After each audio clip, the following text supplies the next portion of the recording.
worked 2 jobs for 5 years, and I worked for my father who owns a painting company. He does commercial new construction, and I would paint for him during the day, and then I would wait tables at night in a fine dine restaurant called Roost Chris Steakhouse.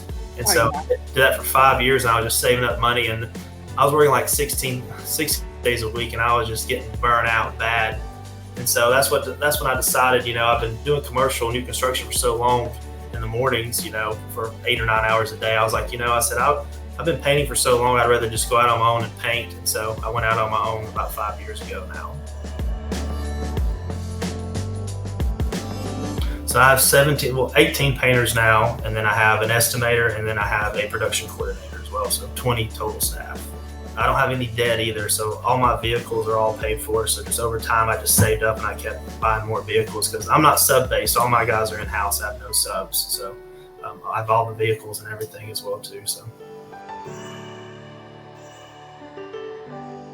So I knew I wanted to have a big paint company, but over time I realized, because at first I was just trying to grow so rapidly and I didn't have the systems in place and I had to dial back.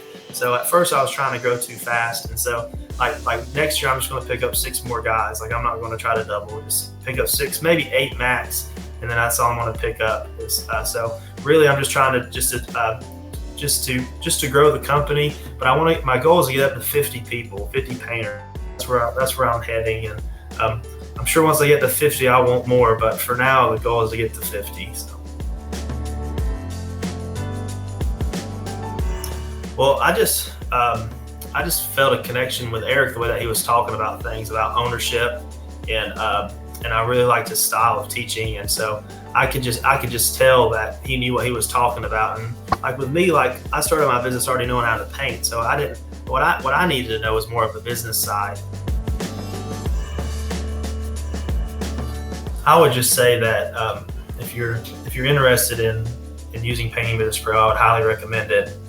It's going to give you the systems that you need to be able to build and grow a business. So a lot of people that start painting companies I know have painting backgrounds, and that's a barrier that you have to cross, where you got to say, I'm not a painter anymore, I'm a business owner.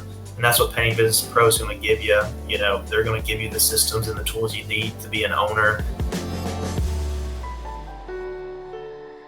I think that you need to take a good hard look at yourself and realize that the money that he's asking is a drop in the bucket. Our average job size is $7,000. I mean, I don't even know how much his course is now. It's probably $5,000 or something, if that.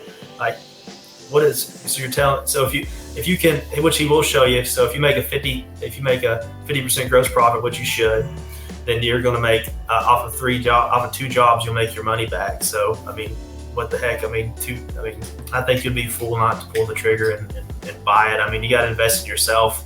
If I was to recommend any course to somebody, it would be Painting Business Pro to start with. Like you're literally gonna have a blueprint to get to $1 million. I'm pretty sure they got it dialed in now. So I mean, what's $5,000 to be able to, in a couple of years, you have $1 million company. So I think that you'd be foolish not to purchase it.